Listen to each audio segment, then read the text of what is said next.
ನಮಸ್ತೆ ಫ್ರೆಂಡ್ಸ್. ನಾವು ಇಷ್ಟು ಕಷ್ಟಪಟ್ಟು ಕೆಲಸ ಮಾಡೋದು ಯಾಕೆ? ನಮ್ಮ ಮಕ್ಕಳಿಗೋಸ್ಕರ. ನಮ್ಮ ಮಕ್ಕಳು ಚೆನ್ನಾಗಿರಲಿ, ಮುಂದೆ ಅವರಿಗೆ ಒಳ್ಳೆಯದಾಗಲಿ ಅಂತ ಹೇಳಿಕೊಂಡು.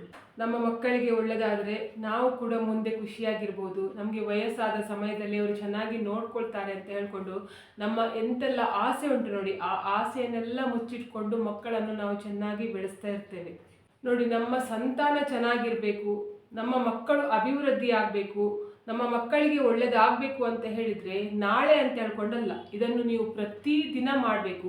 ನಿಮಗೆ ಗಂಡು ಮಕ್ಕಳಿರುವ ತಾಯಂದಿರಾದರೂ ಕೂಡ ಅಷ್ಟೇ, ಹೆಣ್ಣು ಮಕ್ಕಳಾದರೂ ತಾಯಂದಿರಾದರೂ ಕೂಡ ಅಷ್ಟೇ. ಆಯಿತಾ? ಈ ಕೆಲಸ ಮಾಡಲಿಕ್ಕೆ ಗಂಡು ಮಕ್ಕಳ ತಾಯಂದಿರು ಮಾತ್ರ ಮಾಡಬೇಕು, ಹೆಣ್ಣು ಮಕ್ಕಳ ತಾಯಂದಿರು ಮಾಡಬಾರ್ದು ಅಂತ ಹೇಳ್ಕೊಂಡಿಲ್ಲ.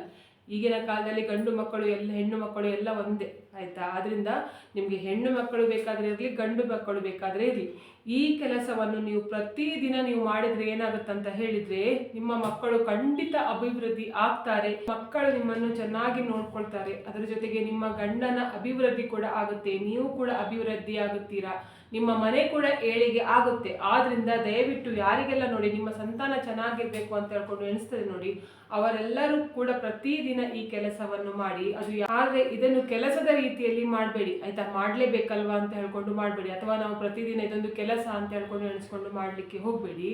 ಅದರ ಬದಲು ಏನು ಮಾಡಿ ಅಂತ ಹೇಳಿದ್ರೆ, ಇದು ನಿಮ್ಮ ಭಕ್ತಿಯಿಂದ, ಆಯ್ತಾ, ನಿಮ್ಮ ಮನಸ್ಸಿನಿಂದ, ನಿಮ್ಮ ಶ್ರದ್ಧೆಯಿಂದ ಮಾಡಿದ್ರೆ ಮಾತ್ರ ನಿಮಗೆ ಅಭಿವೃದ್ಧಿ ಸಿಗ್ತದೆ. ಬಿಟ್ಟರೆ ನೀವು ಮಾಮೂಲಿ ಎಲ್ಲ ಕೆಲಸ ಮಾಡ್ತೀರಿ ನೋಡಿ, ಅದೇ ರೀತಿಯಲ್ಲಿ ಇದು ಕೂಡ ಒಂದು ಕೆಲಸ ಅಂತ ಹೇಳ್ಕೊಂಡು ತಿಳ್ಕೊಂಡ್ರೆ ಏನು ಕೂಡ ಅಭಿವೃದ್ಧಿ ಆಗುದಿಲ್ಲ ನೋಡಿ. ನಾವು ಯಾವುದೇ ಕೆಲಸ ಮಾಡಬೇಕಾದ್ರೆ ಗೋಧೂಳಿ ಸಮಯ ತುಂಬಾ ಶ್ರೇಷ್ಠ ಅಂತ ಹೇಳ್ಕೊಂಡು ಹೇಳ್ತೇವೆ. ಆಯ್ತಾ? ಹೇಗೆ ಬ್ರಾಹ್ಮಿ ಮುಹೂರ್ತ ಶ್ರೇಷ್ಠ ನೋಡಿ, ಅದೇ ರೀತಿಯಲ್ಲಿ ಗೋಧೂಳಿ ಸಮೇತ ತುಂಬಾ ಜನರಿಗೆ ಏನಾಗುತ್ತೆ ಅಂತ ಹೇಳಿದ್ರೆ, ಬ್ರಾಹ್ಮಿ ಮುಹೂರ್ತದಲ್ಲಿ ಯಾವುದೇ ದೇವರ ಕಾರ್ಯಗಳನ್ನು ಅಥವಾ ಯಾವ ದೇವರ ಪೂಜೆಯನ್ನು ಮಾಡ್ಲಿಕ್ಕೆ ಆಗುದಿಲ್ಲ. ತುಂಬಾ ಜನ ಕೆಲಸ ಮಾಡಿ ಬರ್ತಾರೆ, ಸುಸ್ತಾಗಿರುತ್ತೆ, ಮಲಗಿರ್ತಾರೆ, ಅವರಿಗೆ 5 ಗಂಟೆ ಒಳಗಡೆ ಏಳ್ಲಿಕ್ಕೆ ಆಗುದಿಲ್ಲ ಅಂತ ಹೇಳ್ಕೊಂಡು ಆಗುವವರು ಪ್ರತಿದಿನ, ಆಯ್ತಾ, ಗೋಧೂಳಿ ಸಮಯದಲ್ಲಿ ಉಂಟಲ್ಲ, ನೀವು ಈ ಕೆಲಸ ಮಾಡಿದ್ರೆ ಏನಾಗುತ್ತೆ ಅಂತ ಹೇಳಿದ್ರೆ ನಿಮ್ಮ ಮಕ್ಕಳು 100ಗೆ 100% ಅಭಿವೃದ್ಧಿ ಹೊಂದ್ತಾರೆ, ನಿಮ್ಮ ಗಂಡ ಅಭಿವೃದ್ಧಿ ಹೊಂದ್ತಾರೆ, ನಿಮ್ಮ ಮಕ್ಕಳು ಅಭಿವೃದ್ಧಿ ಹೊಂದುವ ಹಾಗೆ ಈ ದೇವರು ಮಾಡ್ತಾರೆ ಅಂತ ಹೇಳ್ಕೊಂಡು ಹೇಳ್ತಾರೆ. ಯಾಕಂತ ಹೇಳಿದ್ರೆ ಆ ಸಮಯದಲ್ಲೇ ಉಂಟಲ್ಲ, ದೇವರೆಲ್ಲ ಭೂಮಿಯ ಮೇಲೆ ಸಂಚಾರ ಮಾಡ್ತಾ ಇರ್ತಾರೆ ಅಂತ ಹೇಳ್ಕೊಂಡು ಹೇಳ್ತಾರೆ. ಪ್ರತಿಯೊಂದು ದೇವತೆಗಳು ಕೂಡ ಒಂದು ಬ್ರಾಹ್ಮಿ ಮುಹೂರ್ತದ ಸಮಯದಲ್ಲಿ ಸಂಚಾರ ಮಾಡ್ತದೆ, ಅದರ ಜೊತೆಗೆ ಈ ಗೋಧೂಳಿ ಸಮಯದಲ್ಲಿ ಸಂಚಾರ ಮಾಡ್ತಾರೆ. ಗೋಧೂಳಿ ಸಮಯ ಅಂತ ಹೇಳಿದರೆ ಯಾವ ಸಮಯ ಅಂತ ಹೇಳ್ಕೊಂಡು ತುಂಬ ಜನರಿಗೆ ಗೊತ್ತಿಲ್ಲ. ಆಯ್ತಾ? ನಿಮಗೆ ಕನ್ಫ್ಯೂಸ್ ಮಾಡೋದಿಲ್ಲ ನಾನು. ಗೋಧೂಳಿ ಸಮಯ ಅಂತ ಹೇಳಿದ್ರೆ ಏನಂತ ಹೇಳಿದ್ರೆ, ಹಸುಗಳು ಮನೆಗೆ ಬರ್ತಾರೆ ನೋಡಿ, ಅಂದರೆ ಹಳ್ಳಿ ಕಡೆಯಲ್ಲೆಲ್ಲ ಹಸುಗಳನ್ನು ಮೇಯ್ಲಿಕ್ಕೆ ಬಿಡ್ತಾ ಇದ್ರು. ಆ ಹಸು ಯಾವ ಸಮಯದಲ್ಲಿ ನೋಡಿ ಮನೆಗೆ ಬರ್ತದೆ ನೋಡಿ, ಆ ಸಮಯವನ್ನು ಗೋಧೂಳಿ ಸಮಯ ಅಂತ ಹೇಳ್ಕೊಂಡು ಹೇಳ್ತಾರೆ. ಅದು ಕೂಡ ನಿಮಗೆ ಅರ್ಥ ಆಗಲಿಲ್ಲ ಅಂತ ಹೇಳಿದ್ರೆ, ಗೋಧೂಳಿ ಸಮಯ ಅಂತ ಹೇಳಿದ್ರೆ ಈ ಕಡೆ ರಾತ್ರಿ ಕೂಡ ಆಗಿರುವುದಿಲ್ಲ, ಈ ಕಡೆ ಬೆಳಕು ಕೂಡ ಇರುವುದಿಲ್ಲ. ಸಾಯಂಕಾಲದ ಸಮಯ 6 ಗಂಟೆಯಿಂದ 6:30 7 ಗಂಟೆಯ ಒಳಗಡೆ ಸಮಯವನ್ನು ಗೋಧೂಳಿ ಸಮಯ ಅಂತ ಹೇಳ್ಕೊಂಡು ಹೇಳ್ತಾರೆ. ಈ ಸಮಯದಲ್ಲಿ ನಾನು ಹೇಳಿದ ಕೆಲಸವನ್ನು ನೀವು ಉಂಟಲ್ಲ ಶ್ರದ್ಧಾಪೂರ್ವಕವಾಗಿ ಮಾಡಿದರೆ ಉಂಟಲ್ಲ, ನಿಮಗೆ 100ಗೆ 100% ಒಳ್ಳೆಯದಾಗುತ್ತೆ ನೋಡಿ. ಗರುಡ ಪುರಾಣದಲ್ಲಿ ಏನು ಹೇಳಿದೆ ಅಂತ ಹೇಳಿದರೆ, ನಮ್ಮ ಸನಾತನ ಧರ್ಮದಲ್ಲಿ ಆಯ್ತಾ ಯಾರು ಹಿಂದೂಗಳಿದ್ದಾರೆ ನೋಡಿ ಅಂಥವರಿಗೆ ನಾನು ಮಾತ್ರ ಹೇಳ್ತಾ ಇರೋದು. ಆಮೇಲೆ ನೀವು ಬೇರೆಯವರಿಗೆ ನನ್ನ ಲೆಕ್ಕಕ್ಕೆ ತಗೊಬಂದು ಇಲ್ಲಿ ಕಮೆಂಟಲ್ಲಿ ಹಾಕಬೇಡಿ. ಆಯಿತಾ? ಅವರವರ ದೇವರ ಪೂಜೆಯನ್ನು ನ್ಯಾಯವಾಗಿ ಮಾಡ್ತಾರೆ. ದಿನಕ್ಕೆ 1 ಸಲ ಇಲ್ಲ 5 ಸಲ ಮಾಡ್ತಾರೆ. ನಾವು ಎಷ್ಟು ಮಾಡ್ತೇವೆ ಅಂತ ಹೇಳ್ಕೊಂಡು ನಾವು ನೋಡ್ಕೊಳ್ಳುವ. ಗರುಡ ಪುರಾಣದಲ್ಲಿ ಏನು ಹೇಳಿದ್ದಾರೆ ಅಂತ ಹೇಳಿದ್ರೆ, ಯಾರ ಮನೆಯಲ್ಲಿ ನೋಡಿ ಮಹಾಲಕ್ಷ್ಮಿ ಶಾಶ್ವತವಾಗಿ ನೆಲೆಸಬೇಕು, ಅವರು ತುಳಸಿಗೆ ಸಾಯಂಕಾಲ ದೀಪವನ್ನು ಇಡಲೇಬೇಕು. ನಿಮ್ಮ ಮಕ್ಕಳು ಏಳಿಗೆ ಆಗಬೇಕು, ನಿಮ್ಮ ಗಂಡ ಏಳಿಗೆ ಆಗಬೇಕು, ನಿಮ್ಮ ಮಕ್ಕಳು ನಿಮ್ಮ ಮಾತನ್ನು ಕೇಳಬೇಕು, ನಿಮ್ಮ ಮನೆಯಲ್ಲಿ ಆರೋಗ್ಯದ ಸಮಸ್ಯೆ ಇರಬಾರ್ದು, ಯಾವ ಸಮಸ್ಯೆ ಕೂಡ ಇಲ್ಲದೆ ನಿಮ್ಮ ಮನೆ ಸದಾ ದೇವಸ್ಥಾನದ ರೀತಿಯಲ್ಲೇ ಇರಬೇಕು, ಶಾಂತಿ ನೆಮ್ಮದಿ ನಿಮ್ಮ ಮನೆಯಲ್ಲಿ ಇರಬೇಕು ಅಂತ ಹೇಳಿದ್ರೆ ಬೆಳಿಗ್ಗೆ ತುಳಸಿಗೆ ನೀರು ಹಾಕಬೇಕು. ಅದೇ ರೀತಿಯಲ್ಲಿ ಸಾಯಂಕಾಲದ ಸಮಯದಲ್ಲಿ ದೀಪ ಹಚ್ಚಬೇಕು. ಅದಕ್ಕೆ ಕೂಡ ಅಂದರೆ ನಿಮಗೀಗ ಹೆಣ್ಣು ಮಕ್ಕಳು ಗಂಡು ಮಕ್ಕಳಿದ್ರೆ ಕೂಡ ಕ್ರಮ ಕೂಡ ಉಂಟು, ಆ ಕ್ರಮವನ್ನು ಕೂಡ ಹೇಳ್ತೇನೆ. ನೀವು ತುಳಸಿಗೆ ದೀಪ ಹಾಕುವವರಾಗಿದ್ರೆ ಉಂಟಲ್ಲ, ಯಾವುದೇ ಕಾರಣದಲ್ಲಿ ಉಂಟಲ್ಲ, ನೀವು ಬೇರೆ ಬೆಳ್ಳಿಯ ದೀಪ ಎಲ್ಲ ಇಡ್ಲಿಕ್ಕೆ ಹೋಗ್ಬೇಡಿ. ನೀವು ಎಷ್ಟು ದೊಡ್ಡ ಶ್ರೀಮಂತರಾದರೂ ಕೂಡ ಪರವಾಗಿಲ್ಲ. ಆಯ್ತಾ? ತುಳಸಿಗೆ ದೀಪ ಇಡುವವರು ಉಂಟಲ್ಲ, ಒಂದೇ ಮಣ್ಣಿನ ದೀಪ ಇಡಬೇಕು, ಇಲ್ಲ ಅಂತ ಹೇಳಿದ್ರೆ ಹಿತ್ತಾಳೆಯಲ್ಲಿ ದೀಪ ಇಡಬೇಕು ಅಂತ ಹೇಳ್ಕೊಂಡು ಹೇಳ್ತಾರೆ. ಆಯ್ತಾ? ಇದು ಗರುಡ ಪುರಾಣದಲ್ಲಿ ಬರೆದಿರೋದು. ಜೊತೆಗೆ ಏನು ಗೊತ್ತುಂಟಾ, ನೀವು ಶುಕ್ರವಾರದ ದಿವಸ ಅಂದರೆ ಮಕ್ಕಳು, ಅಂದರೆ ನಿಮ್ಮ ಮಕ್ಕಳು ಪ್ರಾಯಕ್ಕೆ ಬಂದಿದ್ದಾರೆ, ಅವರಿಂದ ಸದ್ಯಕ್ಕೆ ಕೆಲಸಕ್ಕೆ ಹೋಗ್ತಾರೆ, ಅವರಿಂದ ನಮ್ಮ ಮನೆ ಅಭಿವೃದ್ಧಿ ಆಗಬೇಕು ಅಂತ ಹೇಳ್ಕೊಂಡು ಎಣಿಸುವವರು, ಆಯಿತಾ, ಏನು ಮಾಡಬೇಕು ಅಂತ ಹೇಳಿದ್ರೆ ಶುಕ್ರವಾರ ದಿವಸ ತುಪ್ಪದ ದೀಪ ತುಳಸಿಗೆ ಇಟ್ಟರೆ ತುಂಬ ಒಳ್ಳೆಯದಾಗುತ್ತೆ ಅಂತ ಹೇಳ್ಕೊಂಡು ಹೇಳ್ತಾರೆ. ಅದೇ ರೀತಿಯಲ್ಲಿ ಪ್ರತಿನಿತ್ಯ ಉಂಟಲ್ಲ ಎಳ್ಳೆಣ್ಣೆಯ ದೀಪವನ್ನು ಇಡಬೇಕು ಅಂತ ಹೇಳ್ಕೊಂಡು ಹೇಳ್ತಾರೆ. ಅದನ್ನು ಬಿಟ್ಟು ನೀವು ಅಡಿಗೆಗೆ ಉಪಯೋಗಿಸ್ತೀರ ನೋಡಿ ಎಣ್ಣೆ, ಆ ಎಣ್ಣೆಯಲ್ಲೆಲ್ಲ ದೇವರಿಗೆ ತುಳಸಿಗೆ ಆಗಲಿ ದೇವರಿಗಾಗಲಿ ಯಾವ ಕಾರಣಕ್ಕೂ ಕೂಡ ದೀಪ ಇಡಬಾರ್ದು ಅಂತ ಹೇಳ್ಕೊಂಡು ಹೇಳ್ತಾರೆ. ನೀವು ಅಡಿಗೆಗೆ ಬಳಸುವ ಎಣ್ಣೆಯನ್ನು ಉಂಟಲ್ಲ ದೇವರಿಗೆ ದೀಪ ಹಚ್ಚಿದ್ರೆ ಏನಾಗುತ್ತೆ ಅಂತ ಹೇಳಿದ್ರೆ ಅಂತಹ ಮನೆಯಲ್ಲಿ ಮಹಾಲಕ್ಷ್ಮಿ ಇರಲಿಕ್ಕೆ ಇಷ್ಟಪಡುವುದಿಲ್ಲ, ಮನೆ ಬಿಟ್ಟು ಹೋಗ್ತಾಳೆ ಅಂತ ಹೇಳ್ಕೊಂಡು ಹೇಳ್ತಾರೆ. ಆದ್ರಿಂದ ನೀವು ಉಂಟಲ್ಲ ದೇವರಿಗೆ ದೀಪ ಹಚ್ಚುವವರಾಗಿದ್ರೆ ಒಂದೇ ತುಪ್ಪದಲ್ಲಿ ಇಡಿ, ಇಲ್ಲ ಅಂತ ಹೇಳಿದ್ರೆ ಎಳ್ಳೆಣ್ಣೆಯಲ್ಲಿ ಇಡಿ, ಇಲ್ಲ ಅಂತ ಹೇಳಿದ್ರೆ ಕೊಬ್ಬರಿ ಎಣ್ಣೆಯಲ್ಲಿ ಇಡಿ. ಅದನ್ನು ಬಿಟ್ಟು ಉಂಟಲ್ಲ ನೀವು ಅಡಿಗೆಗೆ ಸನ್ಫ್ಯೂರ್ ಯೂಸ್ ಮಾಡ್ತೀರಾ, ನಾನು ದೇವರಿಗೆ ಕೂಡ ಅದನ್ನ ಯೂಸ್ ಮಾಡ್ತೇನೆ ಅಂತ ಹೇಳ್ಕೊಂಡು ಅದೆಲ್ಲ ಮಾಡಲಿಕ್ಕೆ ಹೋಗಬೇಡಿ. ಆಮೇಲೆ ನೀವು ನೋಡಿ ಎಲ್ಲ ಮಾಡೋದು ತಪ್ಪುಗಳನ್ನೆಲ್ಲ ಮಾಡಿ ಉಂಟಲ್ಲ ಆಮೇಲೆ ದೇವರಿಗೆ ಬೈತಾ ಕೂತ್ಕೊಳ್ಳೋದು, ನಾನು ಅಷ್ಟು ಪೂಜೆ ಮಾಡ್ತೇನೆ ಇಷ್ಟು ಪೂಜೆ ಮಾಡ್ತೇನೆ ದೇವರು ನನಗೆ ಒಲಿದೇ ಇಲ್ಲ ಅಂತ ಹೇಳ್ಕೊಂಡು. ಇಂಥದ್ದೆಲ್ಲ ಉಂಟಲ್ಲ ನಾವು ಕಂಜೂಸ್ ಕೆಲಸ ಮಾಡಿದ್ರೆ ಏನಾಗುತ್ತೆ ಅಂತ ಹೇಳಿದ್ರೆ ನಮ್ಮ ಜೀವನ ಕೂಡ ಹಾಗೇ ಇರ್ತದೆ. ದೇವರಿಗಂತಲೇ ಒಂದು ಸಪ್ರೇಟ್ ಒಂದು ಎಣ್ಣೆ ಆಗಲಿ ತುಪ್ಪವಾಗಲಿ ತಂದು ಇಟ್ಕೊಳ್ಳೋದು ಒಳ್ಳೆಯದು. ನೋಡಿ ನೀವು ಶುಕ್ರವಾರ ದಿವಸ ದೀಪ ಉಂಟಲ್ಲ ಅದು ತುಪ್ಪದಲ್ಲಿ ಇಟ್ಟರೆ ಏನಾಗುತ್ತೆ ಅಂತ ಹೇಳಿದ್ರೆ ಅದು ನಿಮಗೆ ಸೌಭಾಗ್ಯವನ್ನು ತಂದು ಕೊಡುತ್ತೆ ಅಂತ ಹೇಳ್ಕೊಂಡು ಹೇಳ್ತಾರೆ. ಮತ್ತು ನಿಮ್ಮ ಮಕ್ಕಳಿಗೆ ಸಕ್ಸಸ್ ಆಗುತ್ತೆ ಅಂತ ಹೇಳ್ಕೊಂಡು ಹೇಳ್ತಾರೆ. ಯಾವುದಾದ್ರೂ ಇಂಟರ್ವ್ಯೂಗೆ ಹೋಗೋದಾಗಿದ್ರಿ ಅಥವಾ ಯಾವುದಾದ್ರೂ ಕೆಲಸ ಬೇಕು ಅಂತ ಹೇಳ್ಕೊಂಡು ತುಂಬ ವರ್ಷದಿಂದ ಕಾಯ್ತಾ ಇದ್ದಾರೆ, ಕೆಲಸ ಸಿಗಲಿಲ್ಲ ಅಂತ ಹೇಳ್ಕೊಂಡು, ಅಥವಾ ಅವರಿಗೆ ಯಾವುದೋ ಒಂದು ವಿಷಯದಲ್ಲಿ ಮುಂದೆ ಬರಬೇಕು ಅಂತ ಹೇಳ್ಕೊಂಡು ಆಸಕ್ತಿ ಉಂಟು, ಆ ವಿಷಯದಲ್ಲಿ ಮುಂದೆ ಬರಲಿಕ್ಕೆ ಈ ಥರದ ಎಲ್ಲ ವಿಷಯದಲ್ಲಿ ಕೂಡ ಸಪೋರ್ಟ್ ಮಾಡ್ತಾರೆ ಇದು ಮಹಾಲಕ್ಷ್ಮಿಯ ಜೊತೆಗೆ ತುಳಸಿ ದೇವಿ ಕೂಡ ಅಂತ ಹೇಳ್ಕೊಂಡು ಹೇಳ್ತಾರೆ. ಆದ್ದರಿಂದ ಶುಕ್ರವಾರ ದಿವಸ ಆದರೂ ಒಂದು ತುಪ್ಪದ ದೀಪ ತುಳಸಿಗೆ ಇಡ್ಲಿಕ್ಕೆ ನೋಡಿ.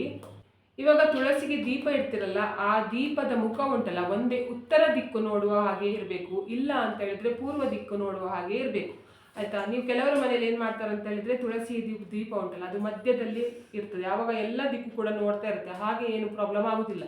ಕೆಲವರ ಮನೆಯಲ್ಲಿ ಹಣತೆಯಲ್ಲಿ ಇಡ್ತಾರೆ ನೋಡಿ, ಹಣತೆಯಲ್ಲಿ ಇಡುವವರು ಉಂಟಲ್ಲ ಅಂದರೆ ಉದ್ದ ಇದು ಬತ್ತಿಯನ್ನಿಟ್ಟು ಹಾಕುವವರು ಉಂಟಲ್ಲ, ಏನು ಮಾಡಿ ಅಂತ ಹೇಳಿದ್ರೆ ನೀವು ದೇವರದ್ದು ಉಂಟಲ್ಲ ತುಳಸಿದು ಮುಖ ಅಂದರೆ ಇವಾಗ ತುಳಸಿ ಉಂಟಲ್ಲ ಜಾಸ್ತಿ ಜನರ ಮನೆಯಲ್ಲಿ ಏನಾಗುತ್ತೆ ಅಂತ ಹೇಳಿದ್ರೆ ಪೂರ್ವದ ದಿಕ್ಕಿನಲ್ಲಿ ತುಳಸಿ ಇರುತ್ತೆ, ಅಂದರೆ ಸೂರ್ಯ ಉದಯ ಆಗುವ ದಿಕ್ಕಿನಲ್ಲಿ ತುಳಸಿ ಇರುತ್ತೆ. ನಾವೇನು ಮಾಡ್ತೇವೆ ಅಂತ ಹೇಳಿದ್ರೆ ದೇವರಿಗೆ ತುಳಸಿಗೆ ದೀಪ ಇಡಬೇಕಾದ್ರೆ ನಾವು ಈ ಕಡೆಗೆ ತಿರುಗಿಸಿರ್ತೇವೆ, ಅಂದರೆ ಪಶ್ಚಿಮದ ದಿಕ್ಕಿಗೆ ಇದು ಅದರದ್ದು ಜ್ವಾಲೆ ಉಂಟಲ್ಲ ಅಂದರೆ ಅದರದ್ದು ಬೆಂಕಿ ಉಂಟಲ್ಲ ಅದು ಪಶ್ಚಿಮದ ದಿಕ್ಕು ಕಾಣುವ ಹಾಗೆ ಇಡ್ತೇವೆ. ಇನ್ನು ಮುಂದೆ ಹಾಗೆ ಇಡ್ಲಿಕ್ಕೆ ಹೋಗಬೇಡಿ, ಹಾಗೆ ಇಟ್ಟರೆ ಉಂಟಲ್ಲ ನಿಮ್ಮ ಮನೆ ಏಳಿಗೆ ಆಗುದಿಲ್ಲ, ನೀವು ಹೇಗೆ ಇದ್ದೀರ ನೋಡಿ ಹಾಗೆ ಇರ್ತೀರ ಅಂತ ಹೇಳ್ಕೊಂಡು ಹೇಳ್ತಾರೆ. ಆದ್ರಿಂದ ನೀವು ತುಳಸಿಗೆ ಉಂಟಲ್ಲ ಇಲ್ಲಿ ಎದುರುಗಡೆ ದೀಪ ಇಡಬೇಕಾದ್ರೆ ಉಂಟಲ್ಲ ಅದು ಒಂದೇ ಉತ್ತರದ ದಿಕ್ಕು ನೋಡ್ತಾ ಇರಬೇಕು, ಅದರದ್ದು ಜ್ವಾಲೆ ಅಂದರೆ ಬೆಂಕಿ ಉಂಟಲ್ಲ ಉತ್ತರದ ದಿಕ್ಕು ನೋಡ್ತಾ ಇರಬೇಕು, ಇಲ್ಲ ಅಂತ ಹೇಳಿದ್ರೆ ಪೂರ್ವದ ದಿಕ್ಕು ನೋಡ್ತಾ ಇರಬೇಕು. ಆ ರೀತಿಯಲ್ಲಿ ನೆನಪಿನಲ್ಲಿ ಇಟ್ಕೊಳ್ಳಿ, ಆ ರೀತಿಯಲ್ಲೇ ನೀವು ದೀಪ ಇಡಬೇಕು. ಮತ್ತೆ ಉಂಟಲ್ಲ ತುಳಸಿಗೆ ದೀಪ ಇಡುವವರು ನೆನಪಿನಲ್ಲಿ ಇಟ್ಕೊಳ್ಬೇಕಾದ ವಿಷಯ ಏನಂತ ಹೇಳಿದ್ರೆ ತುಳಸಿಗೆ ಉಂಟಲ್ಲ ಬಿಳಿ ಬಣ್ಣದ ಬತ್ತಿಯಿಂದನೇ ದೀಪ ಇಡಬೇಕು, ಅದರ ಜೊತೆಗೆ ಉದ್ದದ ಬತ್ತಿಯನ್ನೇ ಇಡಬೇಕು. ಅದನ್ನು ಬಿಟ್ಟು ಈ ಗುಂಡು ಬತ್ತಿ ಬರ್ತದೆ ನೋಡಿ ರೌಂಡ್ ಆಗಿರುತ್ತೆ ಅದು ಆ ಥರದ್ದು ಬತ್ತಿ ಯಾವ ಕಾರಣಕ್ಕೂ ಮಹಾಲಕ್ಷ್ಮಿಗೂ ಕೂಡ ಇಡಬಾರ್ದು, ಅದರ ಜೊತೆಗೆ ಉಂಟಲ್ಲ ತುಳಸಿಗೂ ಕೂಡ ಇಡಬಾರ್ದು ಅಂತ ಹೇಳ್ಕೊಂಡು ಹೇಳ್ತಾರೆ. ಹೀಗೆ ಮಾಡಿದ್ರು ಕೂಡ ನಿಮಗೆ ಫಲ ಸಿಗುವುದಿಲ್ಲ ಅಂತ ಹೇಳ್ಕೊಂಡು ಹೇಳ್ತಾರೆ. ಇಷ್ಟು ದಿವಸ ಉಂಟಲ್ಲ ಯಾರಾದ್ರೂ ಉಂಟಲ್ಲ ತುಳಸಿಗೆ ಉಂಟಲ್ಲ ನೀವು ಆ ಥರದ್ದು ಬತ್ತಿ ಇಟ್ಟಿದ್ರೆ ಆ ಥರದ ಬತ್ತಿಯನ್ನು ಇಡ್ಲಿಕ್ಕೆ ಹೋಗಬೇಡಿ, ಉದ್ದದ ಬತ್ತಿಯನ್ನು ತುಳಸಿಗೆ ಇಡಿ. ಇವಾಗ ನೆಕ್ಸ್ಟ್ ನಿಮಗೆ ಏನಾದರೂ ಒಂದು ಕೆಲಸ ಆಗಬೇಕು, ನೀವು ದೇವರ ಹತ್ರ ಬೇಡ್ಕೊಂಡಿದ್ದೀರಾ, ತುಳಸಿ ದೇವಿ ಹತ್ರ ಬೇಡ್ಕೊಂಡ್ರೆ ನಿಮಗೆ ಕೆಲಸ ಬೇಗನೆ ಆಗುತ್ತೆ ಆಯ್ತಾ. ತುಳಸಿ ದೇವಿ ಹತ್ರ ಉಂಟಲ್ಲ ಸಾಯಂಕಾಲದ ಹೊತ್ತಿಗೆ ಉಂಟಲ್ಲ ಕೊರಗಜ್ಜನಲ್ಲಿ ಕೂಡ ಹರಕೆ ಮಾಡೋದು ಹೇಗೆ ಅಂತ ಹೇಳ್ಕೊಂಡು ನಾನು ವಿಡಿಯೋ ಮಾಡಿದ್ದೇನೆ ಆಯ್ತಾ. ಕೊರಗಜ್ಜನಲ್ಲಿ ಹರಕೆ ಏನಾದರೂ ಮಾಡಲಿಕ್ಕೆ ಉಂಟು ಅಂತ ಹೇಳ್ಕೊಂಡಾದ್ರೆ ತುಳಸಿ ಎದುರುಗಡೆಗೆ ನಿಂತ್ಕೊಂಡು ನೀವು ಹರಕೆ ಮಾಡಬೇಕು ಆಯ್ತಾ. ಆದ್ರಿಂದ ಅಷ್ಟು ಶಕ್ತಿ ತುಳಸಿಗೆ ಉಂಟು ಆಯ್ತಾ. ದೀಪ ಹಚ್ಚಿದ ನಂತರ ಉಂಟಲ್ಲ ಅದ್ರದ್ದು ಬತ್ತಿ ಫುಲ್ ಉರಿದು ಹೋಗಿದೆ ಅಂತ ಹೇಳಿದ್ರೆ ಉಂಟಲ್ಲ ಭಯ ಬೀಳುವ ಅಗತ್ಯ ಇಲ್ಲ, ಅದು ನಿಮಗೆ ಶುಭ ಸಂಕೇತ ಅಂತ ಹೇಳ್ಕೊಂಡು ಹೇಳ್ತಾರೆ. ಯಾರ ಮನೆಯಲ್ಲಿ ನೋಡಿ ತುಳಸಿಗೆ ಇಟ್ಟ ಬತ್ತಿ ಉಂಟಲ್ಲ ಇದು ಫುಲ್ ಉರಿದು ಹೋಗಿದೆ ಅಂತ ಹೇಳ್ಕೊಂಡಾಗಿದೆ ಅದು ದೇವರಿಗೆ ನಿಮ್ಮ ಏನು ಆಸೆ ಆಕಾಂಕ್ಷೆ ಎಲ್ಲ ತಲುಪಿದೆ ಅಂತ ಹೇಳ್ಕೊಂಡು ಅದು ಅರ್ಥ. ಅದ್ರ ಜೊತೆಗೆ ನಿಮ್ಮ ಆಸೆ ಆಕಾಂಕ್ಷೆ ಬೇಗನೆ ಏಳಿರುತ್ತೆ ಅಂತ ಹೇಳ್ಕೊಂಡು ಕೂಡ ಅರ್ಥ.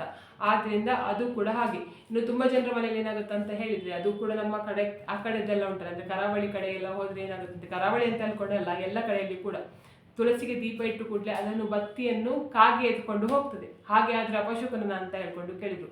ಏನು ಕೂಡ ಅಪಶಕುನ ಅಲ್ಲ, ಕಾಗೆ ಕೂಡ ಒಂದು ನಾವು ದೇವರ ಸೃಷ್ಟಿ ಮಾಡಿದ ಪ್ರಾಣಿನೇ ಅಲ್ವಾ, ಅಂದರೆ ಪಕ್ಷಿನೇ ಅಲ್ವಾ ಇದು ಕಾಗೆ ಕೂಡ. ಅದು ಎತ್ಕೊಂಡು ಹೋದ್ರೆ ಉಂಟಲ್ಲ ನಿಮ್ಮ ಸಂದೇಶವನ್ನು ದೇವರಿಗೆ ತಲುಪಿಸ್ತಾ ಇದ್ದಾರೆ ಅಂತ ಹೇಳ್ಕೊಂಡು ಭಾವನೆ ಪಡಿ, ಅದನ್ನು ಬಿಟ್ಟು ನೀವು ಹೆದರುವ ಅಗತ್ಯ ಇಲ್ಲ. ಇವಾಗ ಮನೆಯಲ್ಲಿ ದುಡಿತಾ ಇರುವ ಗಂಡು ಮಕ್ಕಳು ಅಥವಾ ಹೆಣ್ಣು ಮಕ್ಕಳು ಇದ್ದಾರೆ ಅಂತ ಹೇಳ್ಕೊಂಡಾದ್ರೆ ನೀವು ಏನು ಮಾಡಿ ಅಂತ ಹೇಳಿದ್ರೆ ಗ್ರಹಣದ ಸಮಯ ಬರುತ್ತೆ, ಇಲ್ಲ ಅಂತ ಹೇಳಿದ್ರೆ ಶನಿವಾರದ ದಿನ ಆಯ್ತಾ.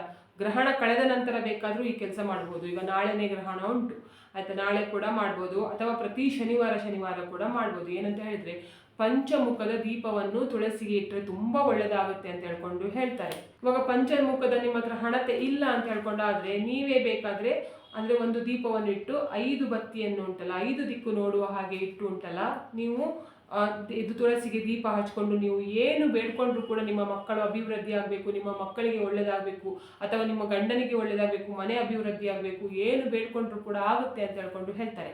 ಆದ್ದರಿಂದ ಇದನ್ನು ಕೆಲಸವನ್ನು ನಾಳೆ ಕೂಡ ಮಾಡಿ, ಅಂದರೆ ಗ್ರಹಣ ಇರೋದ್ರಿಂದ ನಾಳೆ ಕೂಡ ಗ್ರಹಣ ಕಳೆದ ನಂತರ ಮಾಡಿ. ಜೊತೆಗೆ ಏನು ಮಾಡಿ ಅಂತ ಹೇಳಿದ್ರೆ ಪ್ರತಿ ಶನಿವಾರ ಬೇರೆ ದಿವಸ ಒಂದು ದೀಪ ಇಟ್ಟರೆ ಸಾಕಾಗ್ತದೆ, ಅಂದರೆ ಒಂದು ಬತ್ತಿಯ ದೀಪ ಇಟ್ಟರೆ ಸಾಕಾಗ್ತದೆ. ಈ ದಿವಸ ಉಂಟಲ್ಲ ಪಂಚಮುಖ ಅಂದರೆ 5 ದಿಕ್ಕು ಕಾಣುವ ಹಾಗೆ ದೀಪ ಇಡಿ, ಒಳ್ಳೇದಾಗುತ್ತೆ ನೋಡಿ ನಿಮಗೆ. ನೋಡಿ ಮತ್ತೆ ಏನು ಮಾಡಬೇಕು ಅಂತ ಹೇಳಿದರೆ ತುಂಬ ಜನರಿಗೆ ಅಭ್ಯಾಸ ಇರ್ತದೆ ಏನಂತ ಹೇಳಿದರೆ ಮಧ್ಯಾಹ್ನ 12 ಗಂಟೆಯ ನಂತರ ಉಂಟಲ್ಲ ತುಳಸಿ ಹೋಗಿ ಮುಟ್ಟಿ ಬರುವುದು ಅಥವಾ ತುಳಸಿ ಎಲೆಯನ್ನು ಕೀಳುವುದೆಲ್ಲ ಅಭ್ಯಾಸ ಇರ್ತದೆ. ಯಾವ ಕಾರಣಕ್ಕೂ ಕೂಡ 12 ಗಂಟೆ ನಂತರ ಮಧ್ಯಾಹ್ನ 12 ಗಂಟೆ ನಂತರ ತುಳಸಿಗೆ ನೀವು ನೀರು ಕೂಡ ಹಾಕಬಾರ್ದು, ತುಳಸಿ ಎಲೆಯನ್ನು ಕೂಡ ಮುಟ್ಟಬಾರ್ದು, ತುಳಸಿಗೆ ಎಲೆಯನ್ನು ಕೀಳಬಾರ್ದು ಅಂತ ಹೇಳ್ಕೊಂಡು ಹೇಳ್ತಾರೆ. ಇದು ಶಾಸ್ತ್ರದ ಪ್ರಕಾರ ನಿಷಿದ್ಧ ಆಯ್ತಾ. ನೀವು ಏನೇ ಮಾಡೋದಾದ್ರೂ 12 ಗಂಟೆಯ ಒಳಗಡೆ ಆಯ್ತಾ. ಕೆಲವರು ಎಲ್ಲ ಕೆಲಸ ಎಲ್ಲ ಮಾಡಿಕೊಂಡು ಎಲ್ಲ ಆದ ನಂತರ ಚಂದ ಮಾಡಿ ಮೇಕಪ್ ಮಾಡಿಕೊಂಡು ರೆಡಿಯಾಗಿ ಆಮೇಲೆ ಹೋಗಿ 12 ಗಂಟೆ ಆಗಿರ್ತದೆ ಇವ್ರದ್ದು ಎಲ್ಲ ಕೆಲಸ ಮುಗಿಯುವಾಗ, ಅದರ ನಂತರ ಹೋಗಿ ತುಳಸಿಗೆ ನೀರು ಹಾಕ್ತಾರೆ. ಎಂತ ಬೇಡ್ಕೊಂಡ್ರು ಕೂಡ ನಿಮಗೆ ಅದು ಒಳ್ಳೇದಾಗೋದಿಲ್ಲ, ಏಳಿಗೆ ಕೂಡ ಆಗೋದಿಲ್ಲ. ನಿಮಗೆ 12 ಗಂಟೆಗಿಂತ ಮುಂಚೆ ನೀವು ಕೆಲಸ ಮಾಡಬೇಕು ಆಯ್ತಾ. ಹಾಗೆ ಮಾಡಿದ್ರೆ ಮಾತ್ರ ನಿಮಗೆ ಮನೆಗೆ ಒಳ್ಳೇದಾಗ್ತದೆ. ನಿಮಗೆ ಪುರ್ಸೋತಿದ್ದಾಗ ಎಲ್ಲ ದೇವರು ಬರೋದಿಲ್ಲ, ದೇವರಿಗೆ ಪುರ್ಸೋತಿದ್ದಾಗ ನಾವೇ ದೇವರ ಹತ್ರ ಹೋಗಬೇಕು ಆಯ್ತಾ. ಅದನ್ನು ಬಿಟ್ಟು ನಮ್ದೆಲ್ಲ ಕೆಲಸ ಎಲ್ಲ ಮಾಡಿಕೊಂಡು ನಾವು ಫ್ರೆಶ್ ಆಗಿ ಆಮೇಲೆ ತುಳಸಿಗೆ ನೀರು ಹಾಕ್ತೇವೆ ಅಂತ ಹೇಳಿದರೆ ಒಳ್ಳೇದಾಗೋದಿಲ್ಲ. ಇವಾಗ ಸಾಯಂಕಾಲದ ಹೊತ್ತಿಗೆ ದೀಪ ಹಚ್ತಾರೆ ನೋಡಿ, ಯಾರು ದೇವರಿಗೆ ದೀಪ ಹಚ್ತಾರೆ ತುಳಸಿಗೆ, ಅದು ಅವರು ಸ್ನಾನ ಮಾಡುವ ಅಗತ್ಯ ಇಲ್ಲ. ಯಾಕಂತ ಹೇಳಿದ್ರೆ ನೀವು ಆಲ್ರೆಡಿ ಬೆಳಿಗ್ಗೆ ಸ್ನಾನ ಮಾಡಿರ್ತೀರಲ್ಲ, ಸಾಯಂಕಾಲ ನೀವು ತುಳಸಿಗೆ ದೀಪ ಇಡುವಾಗ ಏನು ಮಾಡಿ ಅಂತ ಹೇಳಿದ್ರೆ ಕೈ ಕಾಲು ಮುಖವನ್ನು ತೊಳೆದು ದೀಪ ಇಟ್ಟರೆ ಸಾಕಾಗುತ್ತೆ, ಸ್ನಾನ ಮಾಡುವ ಅಗತ್ಯ ಇಲ್ಲ. ಕೆಲವೊಂದು ಕಡೆಯಲ್ಲಿ ಏನಾಗುತ್ತೆ ಅಂತ ಹೇಳಿದರೆ ಸಾಯಂಕಾಲ ಸ್ನಾನ ಮಾಡುವ ಅಭ್ಯಾಸವನ್ನು ಇಟ್ಕೊಂಡಿರ್ತಾರೆ ಕೆಲವೊಂದು ಊರಿನಲ್ಲಿ ಅಥವಾ ಕೆಲವೊಂದು ಕಡೆಯಲ್ಲಿ. ಅಂದರೆ ಬೆಳಿಗ್ಗೆ ಎಲ್ಲ ತುಂಬ ಕೆಲಸ ಮಾಡಿರ್ತಾರೆ, ಬೆವರು ಬಂದಿರುತ್ತೆ, ಆಮೇಲೆ ನಮಗೆ ಅದರಲ್ಲೇ ಆ ಬೆವರಿನಲ್ಲೇ ಇದಕ್ಕೆ ಇದು ಮಾಡ್ಲಿಕ್ಕೆ ಆಗುದಿಲ್ಲ ಅಂತ ಹೇಳ್ಕೊಂಡು ಸ್ನಾನ ಮಾಡ್ತಾರೆ ಸಾಯಂಕಾಲ. ಆ ಥರ ಮಾಡಿದ್ರು ಕೂಡ ಪರವಾಗಿಲ್ಲ ಆಯಿತಾ. ನೀವು ಆ ಸ್ನಾನ ಮಾಡಿಕೊಂಡೇ ದೀಪ ಇಡ್ಬೋದು ಆಯಿತಾ. ಇದು ಅಂದರೆ ಬೆಳಿಗ್ಗೆ ಸ್ನಾನ ಮಾಡುವವರು ಉಂಟಲ್ಲ ದೀಪ ಇದು ಹಚ್ಚಬೇಕಾದ್ರೆ ಸ್ನಾನ ಮಾಡಿಕೊಂಡೇ ಹಚ್ಚಬೇಕು ಅಂತ ಹೇಳ್ಕೊಂಡು ಕ್ರಮ ಇಲ್ಲ. ಇವಾಗ ಮುಖ್ಯವಾಗಿ ಈಗ ತಿಳ್ಕೊಳ್ಬೇಕಾದ ವಿಷಯ ಏನಂತ ಹೇಳಿದ್ರೆ ಏನು ಮಾಡ್ತಾರೆ ಕೆಲವರು ಅಂತ ಹೇಳಿದ್ರೆ ದೀಪ ಹಚ್ಚಿದ ಕೂಡಲೇ ತುಳಸಿಗೆ ದೀಪ ಇಟ್ಟ ಕೂಡಲೇ ಟಕ್ಕಂತ ಮನೆ ಒಳಗಡೆ ಬರ್ತಾರೆ. ಹಾಗೆ ಯಾವ ಕಾರಣಕ್ಕೂ ಕೂಡ ಮನೆ ಒಳಗಡೆ ಬರಬಾರ್ದು ಅಂತ ಹೇಳ್ಕೊಂಡು ಹೇಳ್ತಾರೆ. ನೀವು ತುಳಸಿಗೆ ದೀಪ ಇಟ್ಟ ನಂತರ ಉಂಟಲ್ಲ ನಮ್ಮ ಕಡೆಯಲ್ಲೆಲ್ಲ ಏನು ಮಾಡ್ತಾರೆ ಅಂತ ಹೇಳಿದ್ರೆ ತುಳಸಿಗೆ ಸುತ್ತು ಬರ್ತಾರೆ, ಅಂದರೆ ಪ್ರದಕ್ಷಿಣೆ ಬರ್ತಾರೆ. ಇಲ್ಲಿ ಎಲ್ಲ ಹಾಗೆಲ್ಲ ಮಾಡಲಿಕ್ಕೆ ಆಗೋದಿಲ್ಲ, ಸಿಟಿ ಕಡೆ ಪ್ರದಕ್ಷಿಣೆ ಬರಲಿಕ್ಕೆ ಜಾಗ ಇರುವುದಿಲ್ಲ, ಅಥವಾ ನಾವು ಫೋಟೋಲ್ಲಿ ಇರ್ತೇವೆ ಏನಾದರೂ ಇರಲಿ ಆಯಿತಾ. ಪ್ರದಕ್ಷಿಣೆ ಬಂದರೆ ತುಂಬ ಒಳ್ಳೆಯದು ತುಳಸಿಗೆ. ಇಲ್ಲ ಅಂತ ಹೇಳಿದರೆ ನೀವು ದೇವರಿಗೆ ತುಳಸಿಗೆ ದೀಪ ಇಟ್ಟ ನಂತರ ಉಂಟಲ್ಲ ಒಂದು 5 ನಿಮಿಷ ಆದರೂ ತುಳಸಿ ಎದುರುಗಡೆ ನಿಲ್ಲಬೇಕು ಅಂತ ಹೇಳ್ಕೊಂಡು ಹೇಳ್ತಾರೆ. ಹೀಗೆ ಮಾಡಿದ ನಂತರ ನೀವು ಮನೆ ಒಳಗಡೆ ಬಂದರೆ ಏನಾಗುತ್ತೆ ಅಂತ ಹೇಳಿದರೆ ತುಳಸಿ ದೇವಿಯ ಶಕ್ತಿ ಉಂಟಲ್ಲ ಅದು ನಿಮ್ಮ ದೇಹದಿಂದ ಬಂದು ನಿಮ್ಮ ದೇಹದ ಮುಖಾಂತರ ನಿಮ್ಮ ಮನೆ ಒಳಗಡೆ ಬಂದು ನಿಮ್ಮ ಮನೆಯಲ್ಲೆಲ್ಲ ಇರುವ ನೆಗೆಟಿವ್ ಎನರ್ಜಿಗಳನ್ನು ಕೆಟ್ಟ ಎನರ್ಜಿಗಳನ್ನು ಮನೆಯಿಂದ ಹೊರಗಡೆ ಹಾಕುತ್ತೆ ಅಂತ ಹೇಳ್ಕೊಂಡು ಹೇಳ್ತಾರೆ. ಆದ್ದರಿಂದ ಇವತ್ತಿನಿಂದ ಉಂಟಲ್ಲ ನೀವು ಏನು ಮಾಡಿ ಅಂತ ಹೇಳಿದ್ರೆ ತುಳಸಿಗೆ ದೀಪ ಹಚ್ಚಿದ ನಂತರ ಸೀದನೆ ಒಳಗಡೆ ಬರಬೇಡಿ, ಒಂದು 5 ನಿಮಿಷ ಆದರೂ ತುಳಸಿ ಎದುರುಗಡೆ ಕೂತ್ಕೊಂಡು ಅಥವಾ ನಿಂತ್ಕೊಂಡು ಬನ್ನಿ. ಸಾಯಂಕಾಲ ಆದ ನಂತರ ತುಳಸಿಗೆ ನೀರು ಕೂಡ ಹಾಕಬಾರ್ದು, ಬೆಳಿಗ್ಗೆಯ ಸಮಯದಲ್ಲಿ ಮಾತ್ರ ತುಳಸಿಗೆ ನೀರು ಹಾಕಬೇಕು, ಬಿಟ್ಟರೆ ಸಾಯಂಕಾಲ ನೀರು ಹಾಕಲಿಕ್ಕೆ ಹೋಗಬೇಡಿ. ಮತ್ತು ವಾರಕ್ಕೆ 1 ಸಲ ಆದರೂ ಉಂಟಲ್ಲ ಗೋಮೂತ್ರವನ್ನು ತುಳಸಿಯ ಹತ್ತಿರ ಪ್ರೋಕ್ಷಣೆ ಮಾಡಬೇಕು ಅಂತ ಹೇಳ್ಕೊಂಡು ಹೇಳ್ತಾರೆ. ಯಾಕಂತ ಹೇಳಿದ್ರೆ ಎಲ್ಲ ಸಮಯ ಒಂದೇ ರೀತಿಯಲ್ಲಿ ಇರುವುದಿಲ್ಲ ಆಯ್ತಾ. ಯಾರಾದರೂ ಅಂದರೆ ಈಗ ಬಾಡಿಗೆ ಮನೆಯಲ್ಲಿ ಇರುವವರಾಗಿದ್ರೆ ಉಂಟಲ್ಲ ನಾವು ನಿಮಗೆ ಮುಟ್ಟಾಗಿದೆ, ನಿಮಗೆ ಅದಾಗಿದೆ ಇದಾಗಿದೆ, ಗಾಡಿ ಹೋಗಬೇಡ ಹಾಗೆಲ್ಲ ಹೇಳಲಿಕ್ಕೆ ಆಗುದಿಲ್ಲ.